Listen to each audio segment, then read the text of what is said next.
Today, and for not a great reason, but a sad reason, I'm going to talk to you about how important it is to not let time keep slipping by from what you really want and how to ensure you're dedicating time each day, each week to driving real progress to the daily life you're choosing.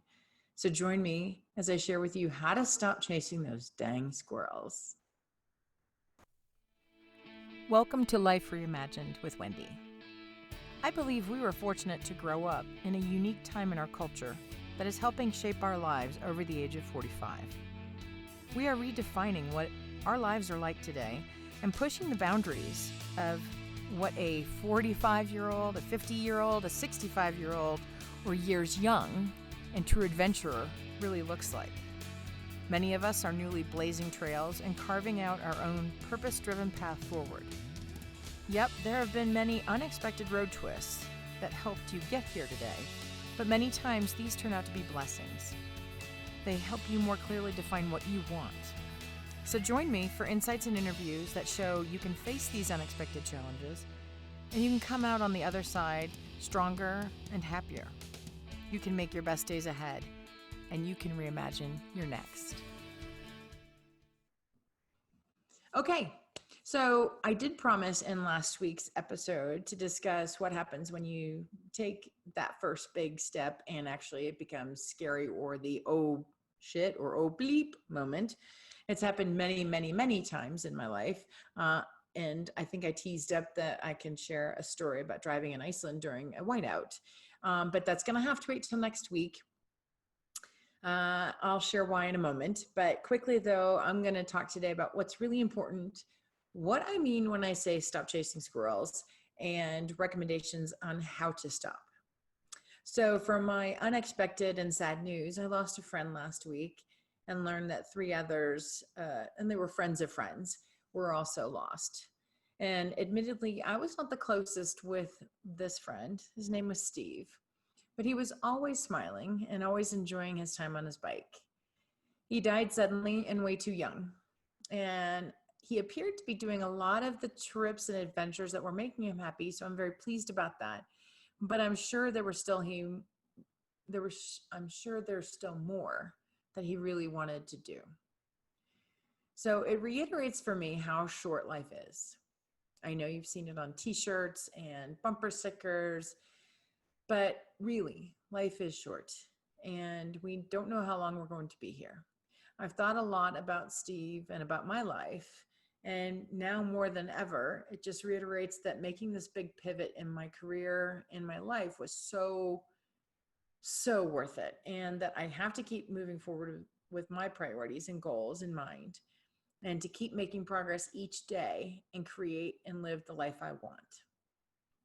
So what do I mean when I say stop chasing the squirrels? Well, you know those people.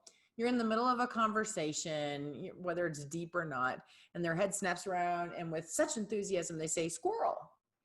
And at that very moment, it derails your conversation. It's like a mini version of ADD. When the person totally hijacks your conversation because of a squirrel. And you have to actually bring them back and re-engage where you left off. Similarly, for you, you may have squirrels or distractions that pop up unexpectedly each day that take away from you spending time driving towards what you really want. So think about it. You have a dream, you have a specific goal. You may even have taken the big steps forward to put together your plan and create your accountability network. And I'm especially hopeful that if you've listened to my previous episodes, you have put together your plan in this accountability group.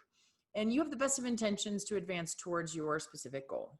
So as an example, let's say you want to create a side online gig.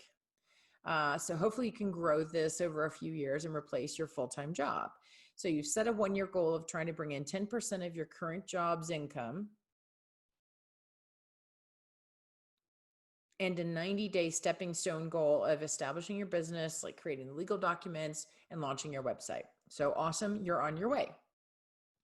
Now it's Monday morning and you're working and your boss asks you to work additional hours this week and next for a demanding project and an aggressive timeline. He hopes you'll hop in and help as necessary.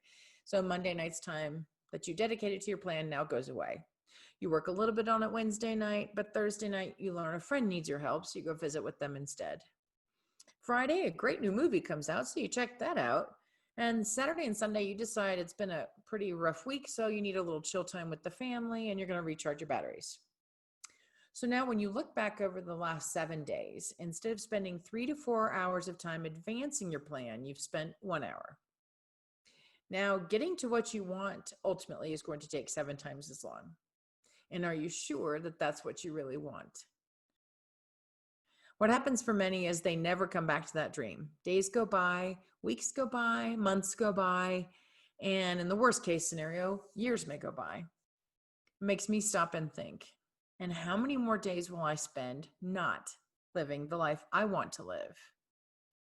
I believe I will not have lived a good, personally fulfilling life if I spend it all working and not spending time doing what I really want with the people I really want to spend time with.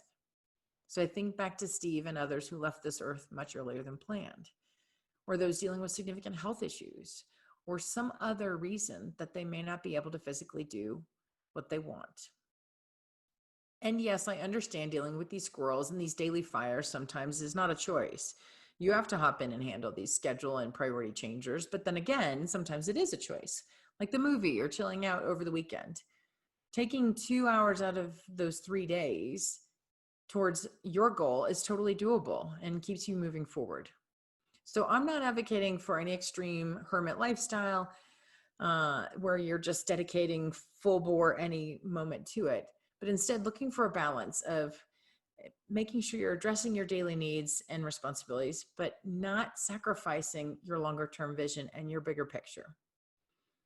Dr. Kathleen Hall once said, every single thing you do, you're choosing a direction, and your life is a product of these choices.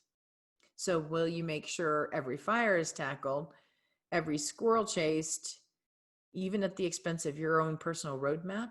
Or will you choose as often as possible to ignore those squirrels, stop wasting time on them, and really advance your next? It's your choice. So now you have clarity and want to recommit to driving your plan. How do you stop chasing these squirrels? So a couple of 3 ways. First, you ignore them.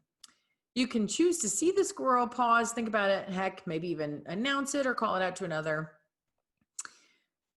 But, and you and I still have to deal with things like flight delays or family problems, et cetera. These things won't go away. So I accept that. However, there are other squirrels I can ignore. I can wait to see that cool new movie. I can wait and not buy the shiny new whatever. I can let that moment pass and realize that my life really isn't negatively impacted if I don't either see that movie right now or go buy whatever. I can then refocus on my plan. Second, if you can't ignore them, limit your time on them.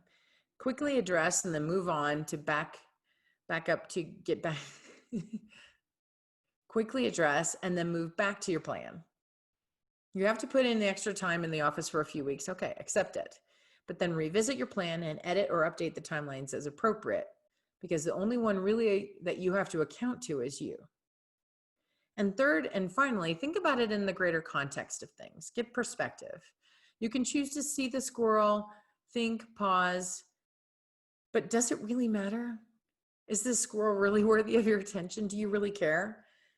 If it doesn't help advance your plan or enhance your life, reframe it. If it doesn't fit with what you're pursuing, try to get quickly around it, through it, over it, whatever. So using my previous example, instead of going to see the cool new movie, alternatively, I could consider it my reward. Only go see it after I've put my time into advancing my plan. So if you've been walking with me through each of these podcast episodes, hopefully you've refined your vision of what's next, created your plan on how best to achieve, found your critical steps and your key milestones. You've also hopefully established your support network or significant other circle and are really committing personally to drive to the life you want. Do not let those squirrels or daily fires or shiny new objects or whatever take you away from driving the plan you created for the life you want to live. It's your choice. This week in our Facebook challenge community, I also posted one of the most inspiring speeches I've ever heard from a gentleman named Dr. Rick Rigsby. You may have already heard of this. You can find it on my Facebook page or on Google by YouTube. But either way, it's a great story filled with humor, scary situations, but it provides for a great perspective and a reset. It encourages you to work hard and go after what you seek.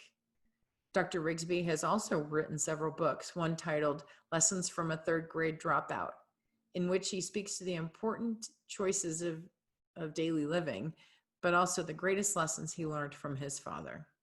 He asks of himself and for you now to contemplate how you live in. I hope your answer is not that you're chasing squirrels. I hope you lean in with me and our Destination U community. I hope you check out my book called Destination Unknown, join our free weekly personal challenges in Facebook, or receive inspiration to get out there and play and find more of yourself through adventure in my Instagram posts.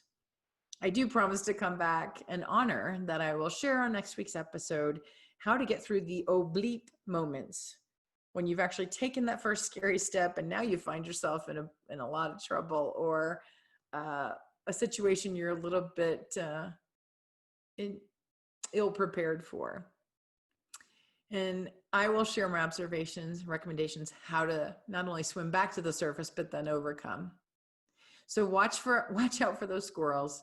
Be ready for how you're going to deal with them. Thanks again for listening. And remember, get over yourself, get out there, and don't let those squirrels trip you up on your way to getting your next.